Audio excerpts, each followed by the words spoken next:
Hi, I'm David Eppstein, and this is the Graphs of Stably Matchable Pairs. You're probably familiar with the stable matching problem. We're given as input two sets of n elements to be matched, such as people and job openings. Each element on one side of the matching has a preference ordering for the elements on the other side, given as part of the input. The problem is to compute a matching that is stable. There are no two participants in the matching process who would prefer to break with the system and be matched with each other over their assigned matches.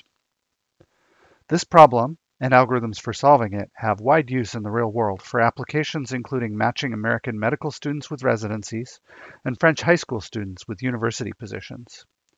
If you haven't seen Claire Mathieu's talk on the use of this problem by the French universities, I encourage you to do so because it's a very good exposition of the ways that a theoretical solution can be complicated by real-world constraints and still remain useful and usable. A stable matching always exists, but it might not be unique. In order to study the variation in possible solutions, we can define a graph in which the vertices are the elements to be matched, and an edge is present between two elements whenever there's a stable matching that matches those two elements. In this work, we ask, what kinds of graphs can we get in this way? How can we construct them? And how can we reverse the construction to go from a graph back to a system of preferences that generates it? Unfortunately, I have some bad news to start with. These graphs don't have any structure that can be described in terms of hereditary properties. They're hard to recognize, and even the most natural methods of constructing them are very slow. There's no hereditary structure because there are no forbidden induced subgraphs. Every bipartite graph can be embedded as an induced subgraph of a regular bipartite graph using the mirroring construction shown in the figure, where across the vertical and horizontal axes of the figure, we complement the edges of the graph. And every regular bipartite graph can be made into a graph of stably matching pairs using a method of Koenig for decomposing the graph into a disjoint union of stable matchings. From these stable matchings, we generate a preference system in which one set of the participants in the matching process prefer the matchings in the order given by the sequence, and the other set prefer the matchings in the reverse order. These preferences may produce additional stable matchings as well, but all of the matchings that it produces use the same set of edges. Testing for whether a graph comes from a stable matching instance turns out to be NP-complete. I've shown in the figure the main features of a reduction that proves this for subcubic graphs, but the paper includes a more complicated reduction that works even for subcubic planar graphs. The third piece of bad news was that constructing stable matching graphs by finding all of the stable matchings is slow. This is because there can be exponentially many matchings. A major open problem in this area, open for many years, was to prove that this number is only exponential and not factorial. It was finally solved by Anna Carlin, Cheyenne Oveis Garan, and Robbie Weber in a paper at Stock 2018. Despite all of that, I do have some positive results in this work, in all three of the same directions. Despite the exponential number of matchings, we can compute the graphs of stably matchable pairs quickly. We also have slower but non-trivial algorithms for recognizing these graphs. And despite the lack of structure of these graphs in general, when they do have structure, we can see that structure reflected from the graphs to the systems of stable matchings that they come from. The quick construction of these graphs is based on some known structure in the system of stable matchings. When a stable matching instance has multiple solutions, those solutions don't just form a disorganized set. They can be organized into a lattice, a structure where every pair of elements has a least upper bound or join and a greatest lower bound or meet. If the two sides of the matching represent, say, applicants for positions and the positions that they're applying to, then the join operation on two matchings is to give every applicant the better of the two matchings, the one that they prefer more. Symmetrically, the meet operation gives every position the better matching according to the preferences of that position. Whenever two matchings are adjacent in this lattice structure, the difference between those two matchings, the edges that belong to one of them but not both, always forms a single alternating cycle. We can use the lattice to partially order these cycles, and the resulting partially ordered system of cycles can be constructed in linear time from the system of preferences. It provides us with a concise representation of all of the stable matchings, which correspond one for one with downward closed subsets of this partial order. Based on this concise representation, we can construct the graph from any stable matching instance, again in linear time. We just take the union of the cycles together with any leftover edges from a single stable matching that don't participate in these cycles. The example shows a partially ordered system of 7 cycles for a stable matching instance with 10 vertices on each side. Its resulting graph is a 4x5 grid graph. So if you remember from previous slides, recognizing the graphs of stably matchable pairs is NP-complete, so we can't hope for a polynomial time algorithm. Instead, I have a recognition algorithm whose time is singly exponential in the number of edges of the graph. It's based on the concept shown in this slide, a covering sequence of matchings. This is a sequence of perfect matchings in the given graph, covering all of the edges, with the property that every edge is introduced only once in the sequence. It's not allowed to add an edge in one matching, remove it in a later matching, and then add it again a second time. So the figure shows a sequence like this for the 4x5 grid, with the introduction of each edge highlighted in red. If you have a graph of stably matchable pairs, it always has one of these covering sequences. This is because every top to bottom path through the lattice of stable matchings forms one of these sequences. The sequence of alternating cycles between consecutive edges of matchings in the top to bottom path forms a topological ordering of the concise representation of the system of stable matchings, in which each edge belonging to one of these alternating cycles is introduced once. The remaining edges, the ones that don't belong to any alternating cycle, are introduced in the first matching of the sequence. It can also sometimes be possible to form covering sequences whose matchings differ by more than one cycle at a time. And in fact, that was true for the 4x5 grid example. Now in the other direction, if you have a covering sequence, even one like this where the matchings differ by more than one cycle at a time, you can find a stable matching instance that it comes from. Just use the sequence order to prioritize the edges. So the applicants in the stable matching problem use the left to right ordering as priorities. And any edge that doesn't appear in any of the matchings gets a priority that's lower than all of the edges that do appear. The positions that the applicants are applying for also use the same ordering as priorities, but in the opposite direction, right to left rather than left to right.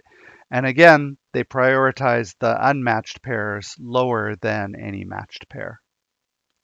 So if we use these priorities, then all of the matchings in the sequence become stable.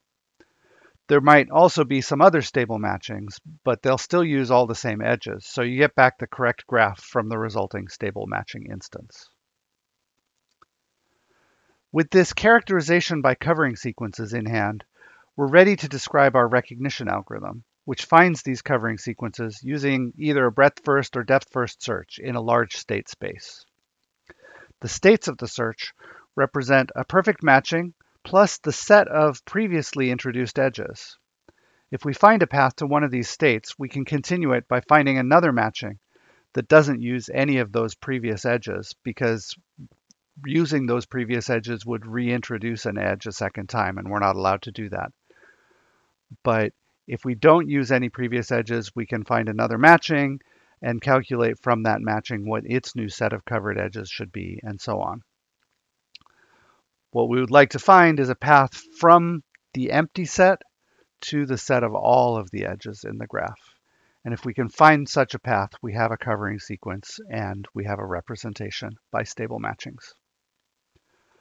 So if we use this breadth first or depth first search in the state space directly, if we build the state space and then just run a graph search on it, that's going to use a lot of memory. And the reason is that it has to store all of these transitions as objects in memory, as edges of a graph. So in the paper, we describe a more efficient version of the same search, where the amount of memory that we need is proportional to the number of states rather than the number of state transitions. And this smaller number of states gives us an algorithm with less space requirement than if we just did a direct state space search. The total time, however, is still proportional to the number of transitions in this state space. To analyze this state space search algorithm, we need to know how many states and how many transitions there can be. The analysis starts with a bound of Alone and Friedland on the number of perfect matchings a graph can have as a function of the degrees of its vertices. We use Alone and Friedland's bound to give a simpler bound on the number of perfect matchings as a function of the total number of edges in the graph. We can plug this bound on number of edges into the binomial theorem to count the number of matchings plus disjoint sets, which is the number of states in our state space search and the amount of space used by our state space search algorithm. This number turns out to be at most 2.21435 to the m. If we use the binomial theorem again, we'll get a bound on the number of transitions and the time for the algorithm, but that bound is not very tight. We can do a little better by analyzing more carefully a backtracking algorithm that generates both a non-perfect matching and a disjoint set of edges, and then uses the state space bound on the edge set. The result of this more careful analysis is that our algorithm takes time at most 2.48475 to the m, which is also a bound on the number of transitions in our state space. We also have a second recognition algorithm that's parameterized rather than exponential. It looks for the concise representation of a system of stable matchings rather than for a covering sequence of matchings.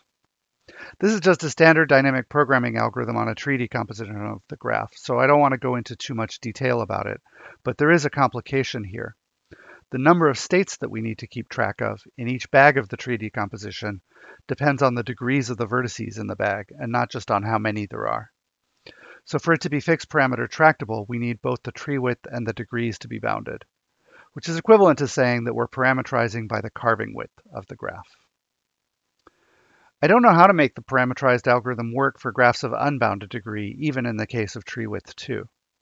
But there is a special case of the tree width 2 graphs that I can solve efficiently, even when the degree can be large, and that's the case of outer planar graphs. In general, it's not possible for the graph of a system of stable matchings to have an articulation vertex, whose removal would disconnect the graph, because at that vertex, the edges on one side of the disconnect cannot participate in any stable matchings. And for outer planar graphs, that simple necessary condition turns out to be sufficient. I can prove that if an outer planar graph is bipartite and has no articulation vertex, it comes from a stable matching instance. We can find articulation vertices in linear time, so we can recognize the outer planar graphs of stably matchable pairs in linear time. It would be interesting to try to generalize this characterization to broader classes of bounded tree width graphs, such as the series parallel graphs, but I don't know how to do that. Finally, I wanted to say a little bit about the results in this paper proving a relationship between graph structure and lattice structure. So in all of these cases, we have a graph of stably matchable pairs, and we have a lattice of all of the stable matchings in the same stable matching instance. And in all of these cases, the paper has a theorem of the form that for the graphs of a certain type, only a special class of lattices is possible. And moreover, every lattice in that special class has a representation by the graphs of that type. So we have results of this kind, for instance, for representations by outer planar graphs or representations by planar graphs. To summarize, I think this is the first systematic study of the graphs coming from stable matching problems. It's a class of problems that have some very significant applications. Despite the lack of hereditary structure in these graphs, and despite the hardness of their recognition problem, we have what I think are both interesting exponential time recognition algorithms and interesting connections between graph structure and lattice structure. A problem that I'd like to solve but have not yet been able to is to tie together recognition and structure more strongly by extending our fixed parameter tractable algorithms to all the graphs of bounded tree width, even those of unbounded degree. But even for the series parallel graphs, or more or less equivalently, the graphs of tree width 2, this seems like a non-trivial problem.